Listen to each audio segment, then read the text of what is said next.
मैंने भगवान महावीर से पूछा कि किसी से दोस्ती और प्रेम रखना है तो क्या किया जाए?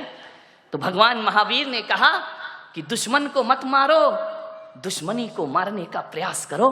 यदि दुश्मनी को मार दिया, दुनिया में कोई दुश्मन रह ही नहीं जाएगा। महावीर ने दोस्त को मारने की बात नहीं कही है, दुश्मनी को खत्म करो। ध्यान रखना, रावण को मारना कोई राम का उद्देश्य नहीं था। रावण की रावणियत को मारना राम का उद्देश्य हुआ करता था। मान्यवाद। बहुत प्रशंसा करो दुश्मन की। दोस्त सबसे बड़ा राजदार होता है हमारी जिंदगी का। ये बच्चे जो बात अपने माँ बाप से शेयर नहीं करते, वो बात दोस्तों से शेयर किया करते हैं। मान्यवर, किसी लड़की की शादी करना हो ना, शोभा ताई शादी का बहुत बना रहे ना, मैं भी थोड़ा सा टिप्स दे दूं। किसी लड़की की शादी करना हो तो लड़की के माता पिता को क्या देखना चाहिए? आप यही देखते ना, कितना कमाता है, कौन से जॉब में है, इसका पैकेज क्या है। आप यही देखते हैं। इसकी जाति कौन सी है, आप यही देखते हैं। इसके माता पिता कौन है, परिवार फैमिली बैकग्राउंड क्या है। धोखे में आ जाओगे ये सब देखोगे तो। मैं पुलक सागर कहता हूं, फैमिली बैकग्राउंड अच्छा हो तो कोई जरूरी नहीं कि औलाद अच्छी हो। फैमिली बैकग्राउंड दशरथ का बहुत अच्छा था, लेकिन कैकेयी का चरित्र बहुत गड़बड़ था।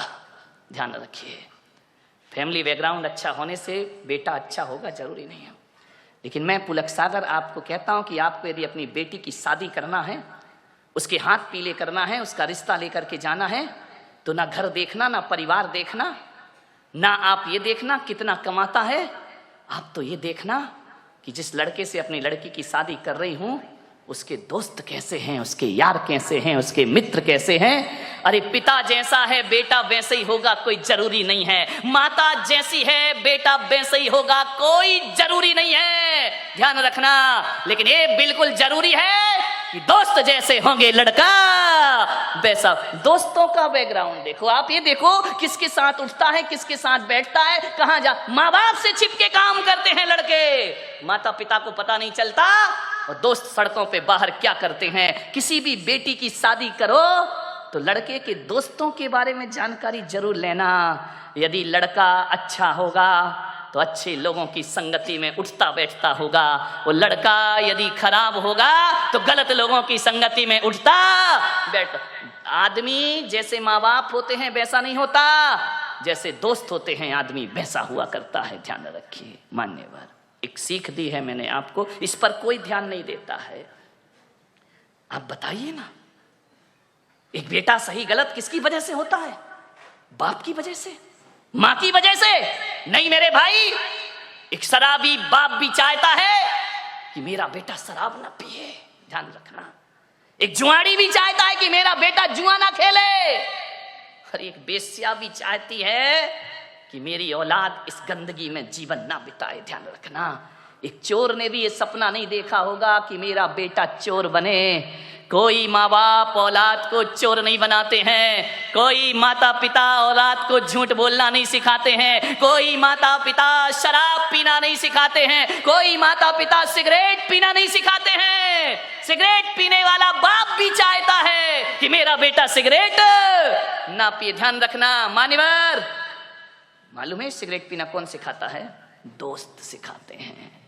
सबसे पहले शराब पीना रिश्तेदार या माँ बाप ने नहीं सिखाया। शराबी बाप भी नहीं सिखाता है कि बेटा तू पी ले।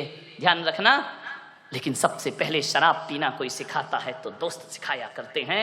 सबसे पहले हाथ में सिगरेट आई तो माँ बाप और भाई के द्वारा नहीं, एक दोस्त के द्वारा हमारे हाथ में सिगरेट आती है। एक दोस्त के द्वारा हमारे जीवन में गलत चीजें आती हैं। और जब आदमी का स्टेटस ऐसा बन गया है, सिगरेट नहीं पिए, शराब नहीं पिए, तो कहते अरे कहां पिछड़ा हुआ आदमी, दुनिया चांद पे पहुंच गई, तू अगरबत्ती में लटका है। ध्यान रखिए मान्यवर, ऐसे बहकाने वाले बहुत मिलेंगे जिंदगी में।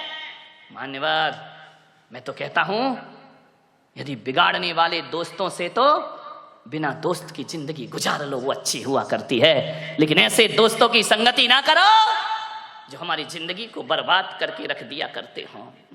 आप सोचिए, जीवन में संगति का बहुत असर पड़ता है। एक पानी की बूंद जो आकाश से गिरती है, और यदि वही पानी की बूंद किसी नीम के पेड़ में चली जाए तो उसका स्वाद कैसा हो जाता है मेरे भाई? बताइए, कड़वा हो जाता है। नीम जानते हो? नहीं जानते हैं तो बोलो ना जानते हैं, नहीं तो मैं समझदा तुम कुछ जानते ही नहीं हो। एक नीम के पेड़ में चला जाए तो स्वाद उसका कड़वा हो जाता है। वही पानी की बूंद गन्ने के खेत में चली जाए तो मीठी हो जाया करती है। और वही पानी की बूंद यदि केले के पेड़ में चली जाए तो कपूर बन जाया करती है। वही पानी की बूंद यदि सांप के मुख में चली जाए तो हलाहल जहर बन जाया करती है। और वही पानी की बूंद नाली में चली जाए तो गंदी नाली हो जाती है। वही पानी की बूंद यदि समुद्र में गिर जाए तो खारी हो जाती है। और वही पानी की बूंद यदि सीपी के मुंह में चली जाए तो मोती बन करके निखर जाया करती है। बूंद एक ही है। ये इतने रूप क्यों हुए उस बूंद के? संगति के कारण से। किसकी संगति करी उसने? मोती बना सीप की संगति से और जहर बना सांप की संगति से। ध्यान रखिए, संगति का जीवन में बहुत फर्क पड़ा करता है। एक संत के पास 2 तोते थे। एक आदमी उनके यहां बैठने गया संत जी के दर्शन करने। दोनों तोते अलग अलग पिंजरे में बंद थे। अब जैसे ही पहुंचे तो एक तोता बोला, आइए, राम राम, स्वागत है आपका, स्वागतम, आइए बैठिए। आदमी को बड़ा अच्छा लगा कि यार तोता कितना मीठा बोल रहा है। जय जिनेन्द्र, राम राम, आइए भाई साहब बैठिए, अतिथि देवो भव, आपका स्वागत है, आपका सम्मान है। इतना सुकून मिला उसको। वो मुड़ा थोड़ा सा दूसरे तोते की तरफ। दूसरा तोते ने इतनी गालियां बकी, इतनी गालियां बकी, मारो, काटो, पीटो, पकड़ो, लूटो। अरे उसने कहा कि संत जी क्या मामला है?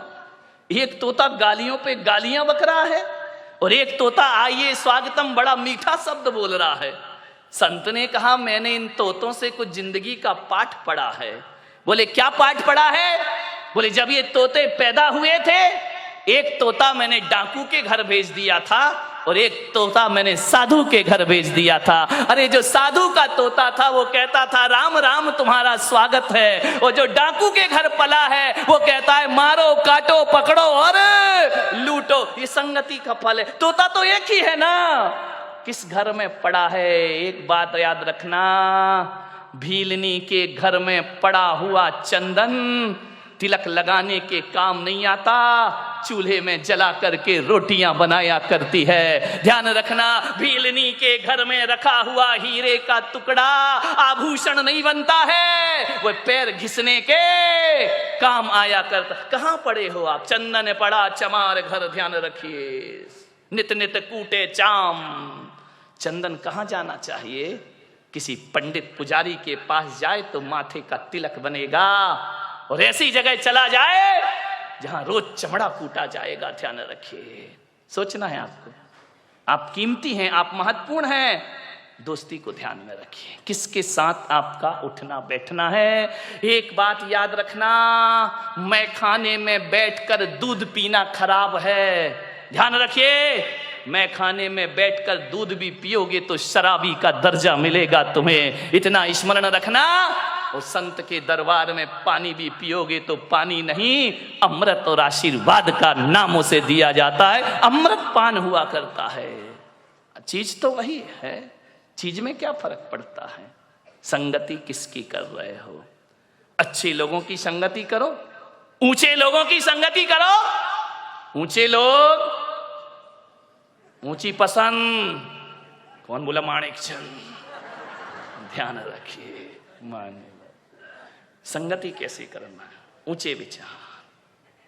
मैं जब स्कूल में पढ़ता था, पढ़ाई में बहुत वीक था, बहुत कमजोर।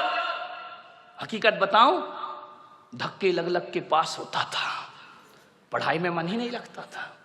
दुनिया भर की शैतानी में मन लगता था, पढ़ने लिखने में कोई दिमाग नहीं, बस इसी में खुश थे। कभी देखने ही नहीं कितने परसेंट, और हमारे समय तो परसेंटेज का लफड़ा ही नहीं था। इस क्लास से उस क्लास में चले गए, पास हो गए। ना माँ बाप को कुछ पड़ी है, ना हमें कुछ पड़ी है। जाकर के देखा, बोले क्या रिजल्ट पास, नाचते गाते आ गए। जानते ही नहीं थे 90% क्या होते हैं। आजकल के बच्चे को तो 98% आ जाए तो डिप्रेशन में चला जाता है, 2% कम क्यों हुए?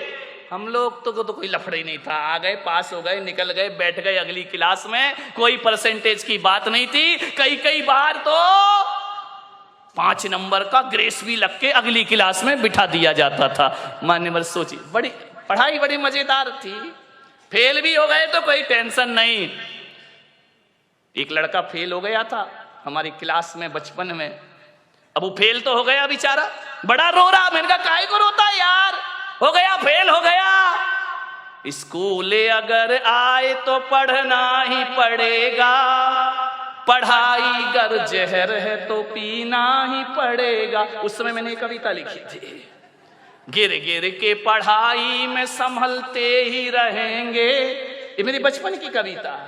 गिर गिर के पढ़ाई में संभलते ही रहेंगे, गर फेल भी हो जाए तो पढ़ते ही रहेंगे। जिसने किया फेल वही पास करेगा, पढ़ाई अगर जहर तो पीना ही पड़ेगा। हाँ, कितने खुश हो गए। देखो ऐसी बातें इतनी जल्दी आ जाती हैं। अरे जो फेल कर रहा वही पास करेगा, टेंशन काहे को ले रहा है? अभी नहीं करेगा, अगले साल करेगा। आज की पढ़ाई बिल्कुल अलग हो गई है। ध्यान रखना, मैं पढ़ता था, पीछे की लाइन में बैठता था, मेरे नंबर कम आते थे। मेरे एक शिक्षक थे, आज मुझे स्मरण में आ रहे हैं, डी भारत, क्रिश्चियन थे। वो मुझे बहुत प्यार करते थे बचपन में। वृद्ध थे, रिटायर्ड होने के बाद भी वो स्कूल पढ़ाते थे कि मैं सरकार की पेंशन जो मिलती है ना, ये फ्री में नहीं खाऊंगा, जब तक हाथ पैर चल रहे हैं स्कूल रोज आऊंगा। ऐसे वह शिक्षक थे। उन्होंने एक दिन मुझे बुलाया कि इधर आओ, तुम देखने में तो बड़े अच्छे हो। उस समय तो मैं अच्छा ही था। क्यों अभी गड़बड़ लग रहा हूं क्या? ध्यान रखिए। उन्होंने कहा इधर आओ, तुम पढ़ते लिखते क्यों नहीं? मैंने कहा पढ़ता तो दिमाग में कुछ नहीं चढ़ता है। बोले नहीं चढ़ेगा। मालूम है मेरी संगति खराब थी, गलत लोगों के साथ पीछे की सीट में बैठता था, मस्ती करना, टीचर पढ़ा रहा है एक दूसरे की छेड़छाड़ करना, टीचरों के नाम रखना उल्टे सीधे। अब स्कूलों में तो यही होता है, और क्या करोगे? उनको चिढ़ाना, उनकी नकल करना। वो चले गए तो ब्लैक बोर्ड में उनका चित्र बनाना, चित्र बना रहे सर का, बन गया बंदर का। बड़ी आफत होती थी। उन्होंने कहा इधर आओ, देखने में बड़े अच्छे हो लेकिन काम तुम्हारे बहुत गड़बड़ है, पढ़ाई में आगे बढ़ो। मैंने कहा मैं नहीं लगता मन। स्कूल क्यों आते हो? माँ बाप भेजते हैं, आना तो मैं बिल्कुल नहीं चाहता हूं, लेकिन अब भेजते हैं तो भेजते, मैं करूं क्या? उन्होंने कहा इधर आओ, तुम्हारा पढ़ने में मन लगेगा। मैं 8th क्लास तक बहुत घटिया नंबर से पास होता था, बड़ी मुश्किल से। उन्होंने मुझे कहा आज से मेरा आदेश है, तुम पीछे की सीट में नहीं आगे की सीट में आकर के बैठोगे। पीछे की सीट पे वही बैठता है जो पढ़ाई से जी चुराता है, जो क्लास में मस्ती करना जानता है। ये आगे की सीट में जितने लड़के बैठे सब इंटेलिजेंट बच्चे हैं। और बेटा मैं कहता हूँ आज से होशियार बच्चों के साथ रहो, तुम्हारा सोच बदलेगा, तुम्हारा चिंतन बदलेगा। रिश्तेदारियों में बहुत औपचारिकताएं होती हैं मेरे भाई, रिश्तेदारी में ऊंच नीच की बातें होती हैं। रिश्तेदारी वो होती है, कोई मुझसे पूछे कि रिश्तेदारी महान होती है या दोस्ती, तो मैं पुलक सागर कहूंगा रिश्तेदारी छोड़ सकता हूं, लेकिन दोस्ती सबसे बड़ी चीज हुआ करती है। दोस्ती में कुछ ऊंच नीच नहीं होता है। दोस्ती में, रिश्तेदारी में तो रिश्तेदारों से संभल संभल के बोलना पड़ता है। हमको पूछा नहीं, हमारा सम्मान नहीं किया, हमारा, ये रिश्तेदारियों के लफड़े हैं। हम उनके घर गए, हमें पानी को नहीं पूछा। दोस्त ऐसा कभी नहीं कहता है मेरे भाई, दोस्त के मन में ये बातें कभी नहीं आती हैं। रिश्तेदार में बहुत सी रिश्तेदारी निभाना पड़ती है, दोस्ती निभाना नहीं पड़ती। दोस्ती तो जीना पड़ती है, आनंद के साथ दोस्ती जी जाती है मेरे भाई। रिश्तेदार शिकायत से भरे होते हैं। कभी कंवर साहब आ जाएं, दामान जी आ जाएं, यदि आपके घर में खाएंगे पिएंगे, तिलक भी करवाएंगे, टिफिन भी ले जाएंगे, और घर जाके कहेंगे मजा नहीं आया। धत तेरे की मर गया वो करते करते ससुर साहब, तुमने कह दिया मजा नहीं आया। विचार करिए, ये रिश्तेदारियां होती हैं। और दोस्ती तो वो होती है, यदि दोस्ती का आनंद लेना है तो नारायण कृष्ण सुदामा के चिवड़े का आनंद लिया करते हैं, जो 56 भोगों में आनंद नहीं आया करता है। दोस्ती बड़ी आनंद प्रदायक होती है। आपसे एक निवेदन है, मैं जहां तक सोचता हूं कि अब्दुल कलाम को यदि गलत संगति मिल जाती तो मेरा पूरा विश्वास है कि अब्दुल कलाम लादेन बन गए होते, और लादेन को अच्छी संगति मिल जाती तो लादेन अब्दुल कलाम बन गया होता। ध्यान रखिए, राम को अच्छी संगति मिली, वो महान हो गए। यदि रावण को अच्छी संगति मिलती तो रावण भी राम बन के खड़ा होता, और राम को गलत संगति मिलती तो राम रावण बन गए होते। मेरे भाई, आपसे मैं यही निवेदन करना चाहता हूं, आज यदि मैं इस ओहदे पर आके पहुंचा हूं तो इसमें मेरे जीवन में सबसे ज्यादा हाथ किसी का है तो दोस्तों का हाथ मेरे जीवन में है। मान्यवर सोचिए, अच्छी संगति करो। मालूम है, गंगा जैसी नदी में यदि नाली का पानी मिल जाए तो कहते हैं कि नाली का पानी गंगा जैसा पूज्य हो जाया करता है।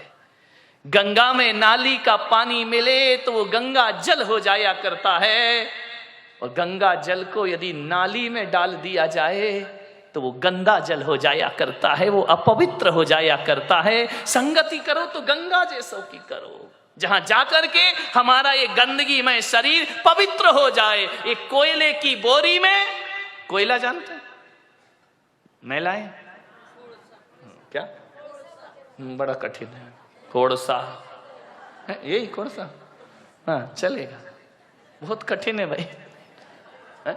यदि उसके बोरी गोनी उसमें यदि शक्कर भर दी जाए तो शक्कर काली हो जाती है। मेरे भाई ध्यान रखना, इस संगति का फल हुआ करता है। मैं आपसे निवेदन करता हूं, दोस्ती के रिश्ते को पवित्र रखना है, पावन बनाना है, तो जिससे भी दोस्ती का रिश्ता बनाओ, बनाने से पहले एक कब्रिस्तान अपने हृदय के कोने में जरूर बनाना। ध्यान रखना, बाहर के कब्रिस्तान की बात नहीं कर रहा हूं, अपने हृदय के कोने में, अपने मन के कोने में एक कब्रिस्तान जरूर बनाना। और ऐसा कब्रिस्तान जहां हम अपने मित्र की बुराइयों को दफना सके। ध्यान रखिए, उनको जमी दोज कर सके। हर मित्र में अच्छाई और बुराई दोनों हुआ करती है। मेरे भाई, आपसे निवेदन है, यदि दोस्ती को अच्छा रखना है तो मित्रों की बुराइयों को सीने में दबा के रखना पड़ता है। ऐसा कब्रिस्तान जहां हम मित्र के दोषों को छिपा सके, बहुत कठिन काम है। प्रशंसा करना बहुत आसान है मेरे भाई, कमियों को छिपाना बहुत कठिन काम हुआ करता है। अरे किसी व्यक्ति में कोई कमी है, उस कमी को यदि छिपाना है तो इतना ही कठिन है जैसे कोई जहर का घूंट पी रहा हो। मेरे भाई, हम दूसरों की कमियों को उजागर बहुत जल्दी करते हैं। दोस्त कैसा होना चाहिए? एक वो होती है ना ढाल, तलवार के साथ ढाल जो होती है वो हमेशा पीठ के पीछे रहा करती है, पीठ पर लगी रहती है। लेकिन जो ढाल जो पीठ पर है, लेकिन जब उसका दोस्त रणभूमि में खड़ा होता है और जब उस पर तलवारों से आक्रमण होता है तो पीछे की ढाल छाती के सामने आ जाया करती है। दोस्त वैसे ही होना चाहिए कि बुरा अच्छे दिनों में तो दोस्त पीछे रहे, लेकिन बुरे दिनों में ढाल बन करके दोस्त को आगे आना चाहिए, दोस्ती का रिश्ता निभाना चाहिए, ढाल बन करके खड़े हो। कभी दर्पण को देख, दर्पण, आईना, शीशा, मिरर, समझ में आ गया?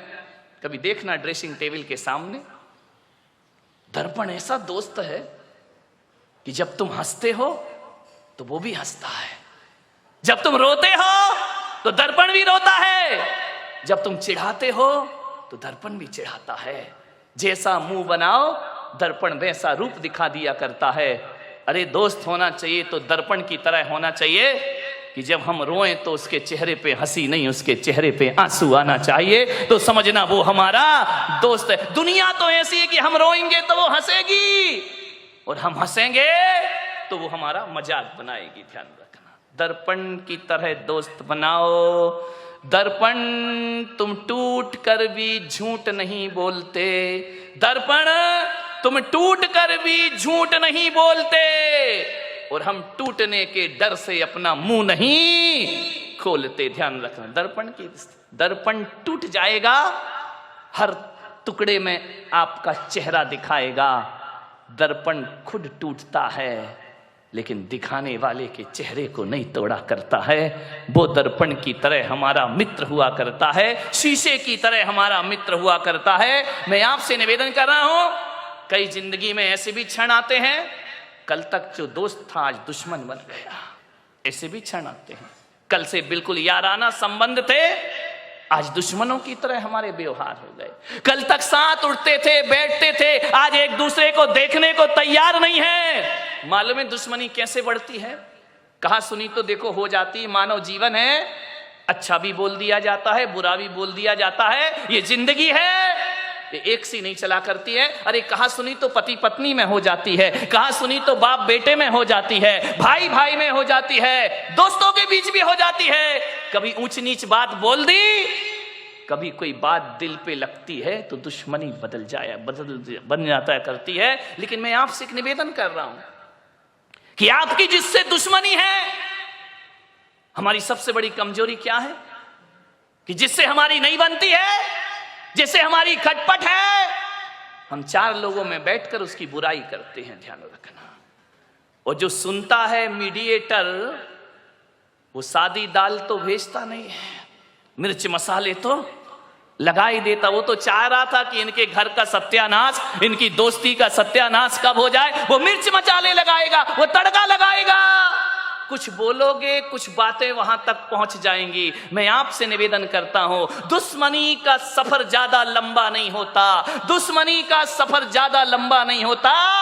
कभी हम भी थक जाते हैं, कभी वो भी थक जाता है। ज्यादा देर लड़ाई कर तो लेते हैं हम, लेकिन एक बात बताओ, लड़ने के बाद, झगड़े के बाद वो रात कैसी कटती है? एक बात बता ईमानदारी से, जिससे दोस्ती है, जिससे अच्छे संबंध हैं, और यदि आपने झगड़ा कर लिया, लड़ाई कर लिया, वो रात चैन से कटती है या बेचैनी से कटा करती है? सारी रात करवट में बीता करती है। उसने ऐसा कहा, उसने वैसा कहा, अरे मेरा इतना बड़ा दोस्त ऐसा कहा, चैन नहीं पड़ेगी। ध्यान रखना, लड़ते समय तो मजा आता है, लेकिन जब वो सफर आगे बढ़ता है तो बेचैन हम भी होते हैं और बेचैन सामने वाला भी हो जाया करता है। ध्यान, चैन नहीं पड़ेगी, लेकिन क्या करें? बोलने का मन है, बोल नहीं पा रहे हैं। ध्यान रखना, हाथी निकल जाता है, पूंछ अटक जाती है। मेरे भाई, मन तो हो रहा है कि बोल ले, लेकिन पहले कौन बोले, मैं बोलूं या वो बोले? ध्यान रखना, अटक जाता है मन। मानव स्वभाव है, मानव का जीवन है, मानव की जिंदगी है, ये सब चलते रहता है। मानव, ध्यान रखिए, एक बात याद रखना, जो कल तक तुम्हारा बहुत अच्छा दोस्त था, अच्छा प्रिय था, अच्छे मीठे व्यवहार थे, उससे यदि अनबन हो जाए, लड़ाई झगड़े हो जाए, तो आज एक निवेदन आपसे कर रहा हूं बड़ी विनम्रता के साथ। यदि वो दोस्त बहुत अच्छा है, यदि वो दोस्त हमारे हितकारी है, यदि वो दोस्त बहुत अच्छा हमारे जीवन का सहयोगी है, कुछ बातचीत हो जाए तो एक नियम ले लेना आज से कि हम अपने दुश्मन की पीठ पीछे इतनी प्रशंसा करेंगे, इतनी प्रशंसा करेंगे, होता नहीं है लेकिन हम बुराई करते हैं। इतनी प्रशंसा करो, इतनी प्रशंसा करो, इतनी प्रशंसा करो कि ये प्रशंसा जब उस दोस्त के पास पहुंचे तो शर्म से पानी पानी हो जाए और उसका भी मन करे यार छोड़ो दुश्मनी, आओ दोस्ती का हाथ बढ़ाते हैं, आओ प्रेम का संदेश लेकर। दुश्मन की प्रशंसा करना सीख जाओ। तुम दोस्तों की प्रशंसा करते हो, तुम चापलूसी करते हो, तुम बटरिंग करते हो, दोस्तों की प्रशंसा करो, कोई फर्क नहीं पड़ेगा। दुश्मन की प्रशंसा करो, दुश्मनी अपने आप खत्म हो जाएगी।